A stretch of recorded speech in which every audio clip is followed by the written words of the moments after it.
Hello, mathematicians. So next we see one very tricky group theory problem asked in a previous year CSR exam. Why it is tricky? Because it requires many small important things from from group theory. Okay, let me phrase the problem.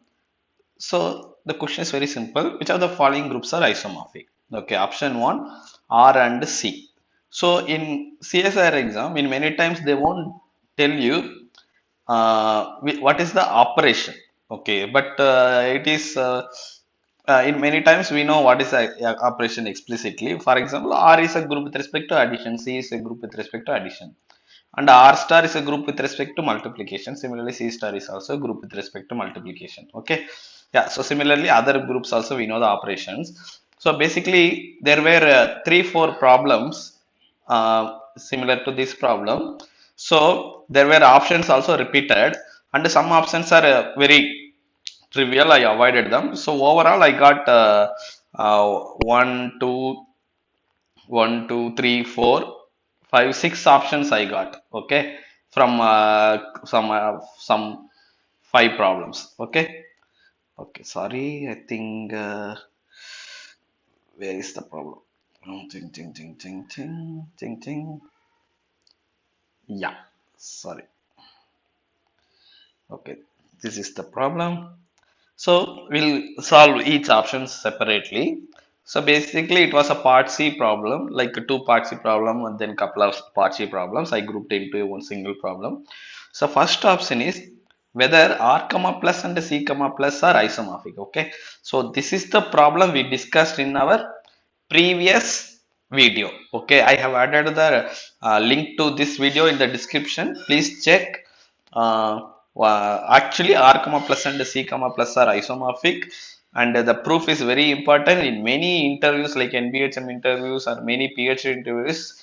One very common question they ask is whether R comma plus and C comma plus are isomorphic. Even if you say the answer, better you know the proof also, because again the proof will be useful in other problems also. Okay.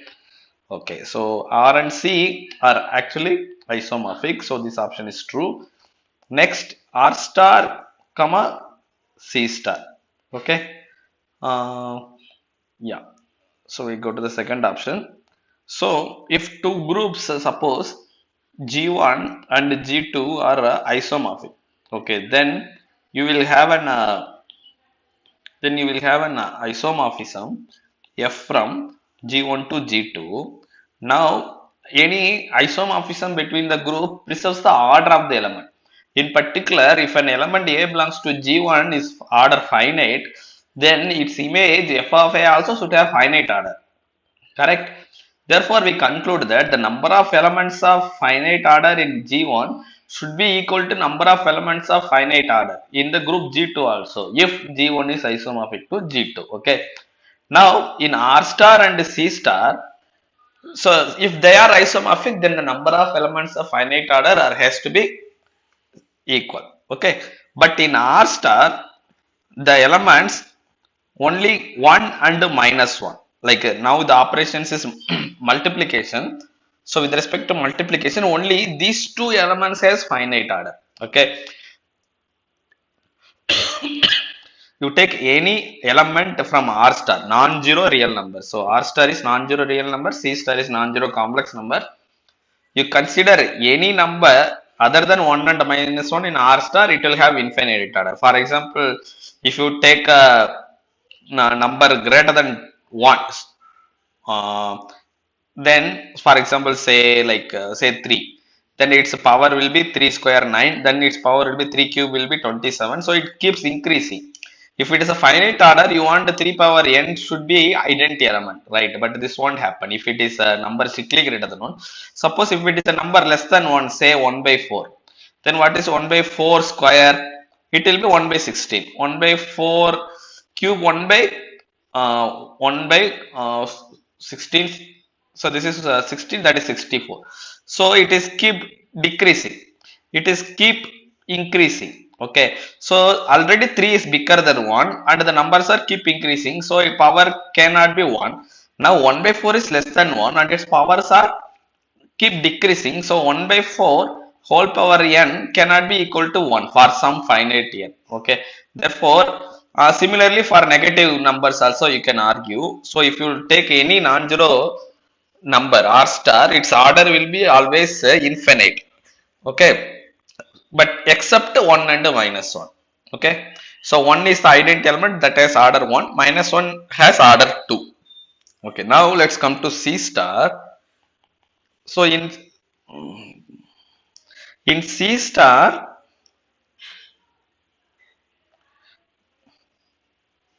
uh, okay, in C star we look at WN. What is WN?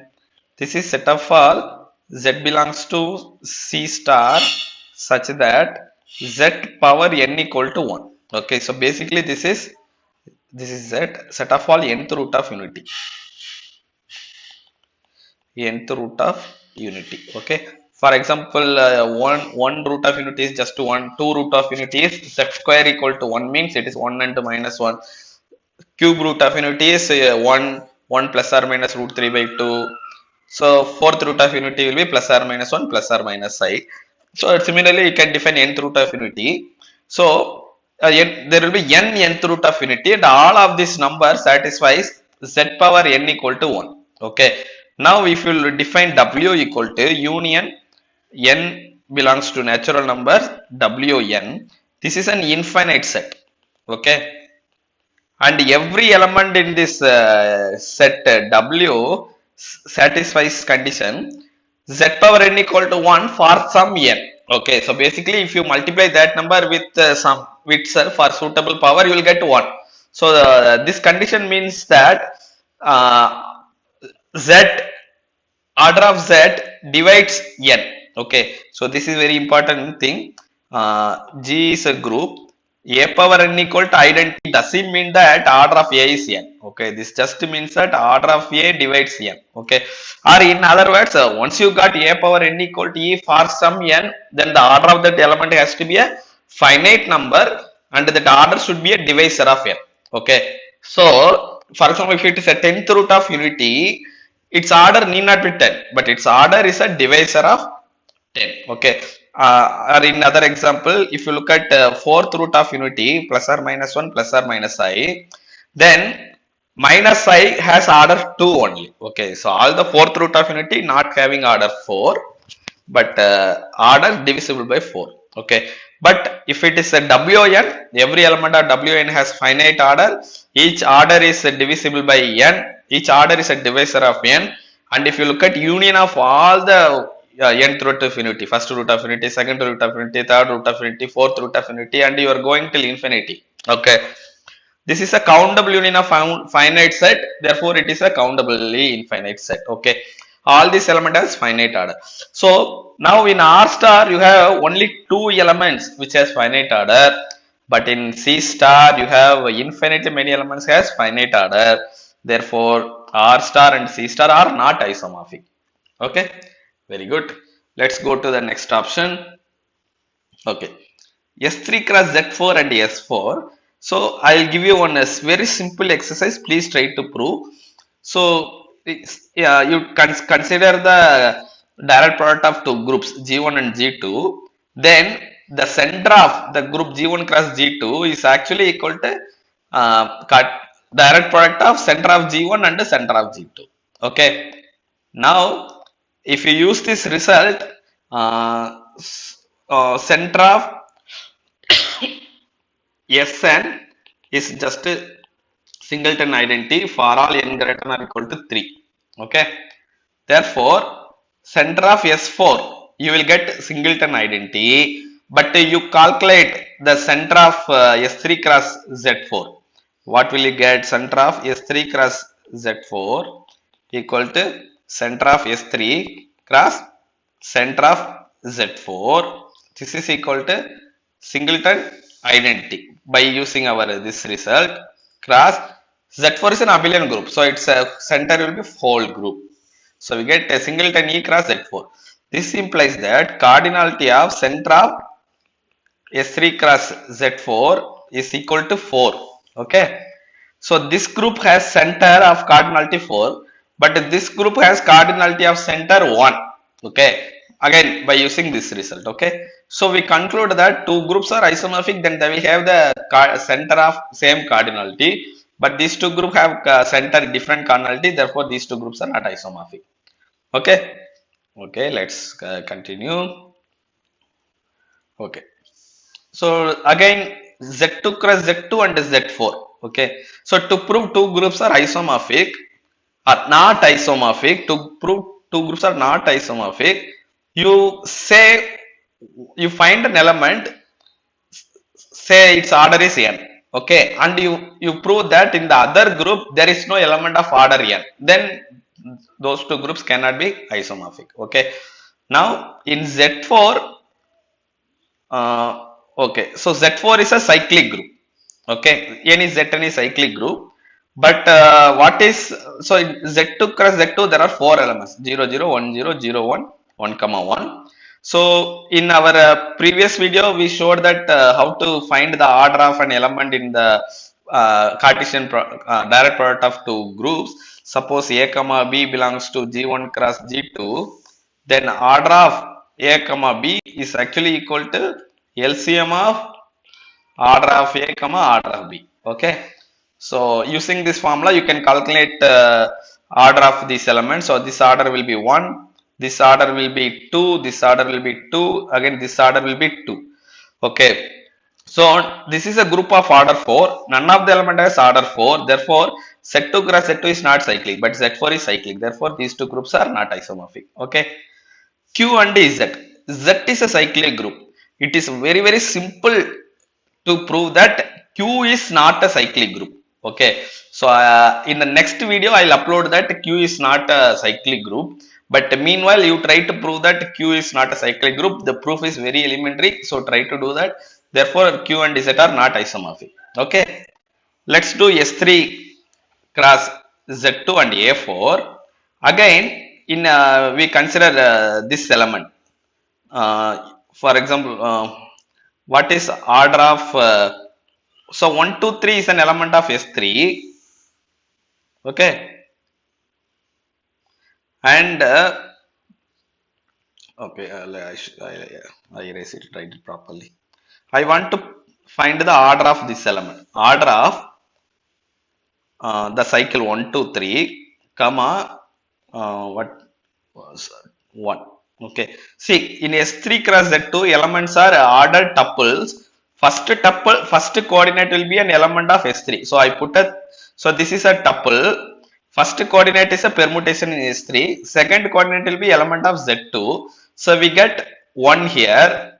I take 1 from Z2. Okay. Now what is the order? So I just told that order of A comma B equal to LCM of order of A, order of B. So we get this is equal to LCM of order of 3 cycle will be 3, order of 1 cycle, order of the element 1 in Z2 is 2. So LCM of 3 comma 2 is 6. Okay. Therefore S3 cross Z2 has an element of order 6. But A4 has no element of order 6. Even A4 has no subgroup of order 6. That's what we proved in the yesterday's video. I have put a link to that video in this description. That is very very important result. A4 has no subgroup of order 6. If it doesn't have a subgroup of order 6, it cannot have an element of order 6. Why? If it has an element of order 6, then you can look at the subgroup generated by that element. That will be a subgroup of order 6 because order of the element is equal to order of the subgroup generated by that element. Okay. So we conclude that A4 has no element of order 6. But this S3 cross Z2 has an element of order 6. Therefore, these two groups are not isomorphic. So basically, this group is isomorphic, this is not isomorphic, this is not isomorphic, this is not isomorphic. Only first group is isomorphic. Okay. Okay, guys. So I hope you understand this problem. I'll meet you guys in different problem. If you have some doubts, please let me know in the comments.